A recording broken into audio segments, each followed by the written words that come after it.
Hi friends, మా అమ్మ అయితే కౌగిలికి వెళ్ళి పల్లీలు అయితే తెచ్చిందనమాట. అంటే ఇవన్నీ ఒకరోజు తెచ్చినాయి కాదు, అన్ని సంచడి తెచ్చుకున్నారు అనుకున్నారు. ఒక 3 డేస్ నుంచి తెచ్చిందనమాట. ఎవరు తినట్లేదని చెప్పేసి ఈరోజు కొంచెం అంటే అవి కొంచెం మట్టి మట్టి ఉంటాయి కదా, కొంచెం మంచిగా చేసి చేస్తుందనమాట.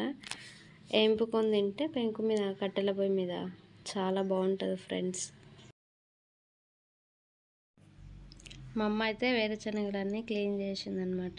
సో ఇప్పుడు నేనే కట్టెల పొయ్యి మీద అవన్నీ ఏంపుతున్నా ఫ్రెండ్స్.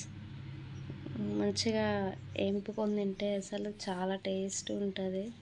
ఎవరైనా తిన్న వాళ్ళు ఉంటే కామెంట్ చేయండి. చాలా బాగుంటుంది. విలేజ్లో లైఫ్ అండ్ విలేజ్ స్టైల్ కూడా బాగుంటుంది. ఇంకా మేమంటే మా అమ్మ తెస్తేనే మాకు ఎందుకంటే పొలం లేదు కాబట్టి మా అమ్మ తెస్తేనే మేము తింటాం అన్నమాట. కట్టెల పొయ్యి మీద చేస్తున్నా కాబట్టి చూద్దామని వీడియో తీశాను ఫ్రెండ్స్. నచ్చితే లైక్, షేర్, కామెంట్ చేయండి ఫ్రెండ్స్ ప్లీజ్.